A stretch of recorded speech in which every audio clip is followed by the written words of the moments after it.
Breaking news చూస్తున్నాం. Andhra Pradesh DGP ఎంపికను సవాల్ చేస్తూ హైకోర్టులో లంచ్ మోషన్ పిటిషన్ దాఖలైంది.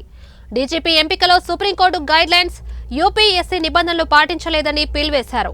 నిబంధనల ప్రకారం డీజీపీ పోస్టుకి అర్హత కలిగిన సీనియర్ ఐపీఎస్ అధికారుల జాబితాను ప్రభుత్వం యూపీఎస్సీకి పంపాలని పిల్లో పేర్కొన్నారు పిటిషనర్. ఈ జాబితాలో 3 అధికారుల లిస్టు యూపీఎస్సీ ప్రభుత్వానికి పంపగా ఒకరిని డీజీపీగా నిర్ణయించడం అనే రూల్స్ ని ప్రభుత్వం పక్కన పెడుతుందని పిల్లో పేర్కొన్నారు. 3 నెలల ముందు పంపాల్సిన సీనియర్ ఐపీఎస్ జాబితాను ఇంకా పంపలేదని కోర్టు దృష్టికి తీసుకెళ్లారు పిటిషనర్.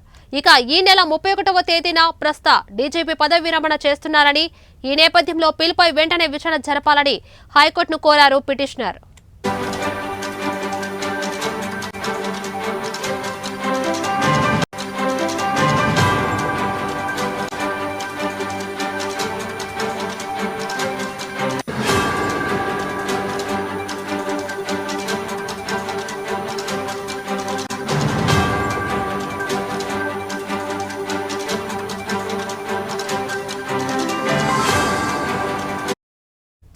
కాగా ఏపీలో కూటమి ప్రభుత్వం ఏర్పడిన తర్వాత కొత్త పోలీస్ బాస్ను నియమించారు.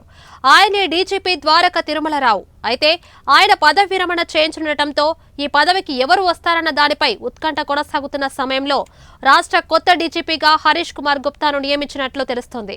1992 బ్యాచ్కు చెందిన హరీష్ కుమార్ గుప్తా ప్రస్తుతం విజిలెన్స్ అండ్ ఎన్ఫోర్స్మెంట్ విభాగం డైరెక్టర్ జనరల్ గా పనిచేస్తున్నారు. ఏపీ డీజీపీగా పనిచేసిన అనుభవం కూడా ఆయనకు ఉంది. సార్వత్రిక ఎన్నికల సమయంలో కేంద్ర ఎన్నికల సంఘం హరీష్ ను డీజీపీగా నియమించిన విషయం విదితమే.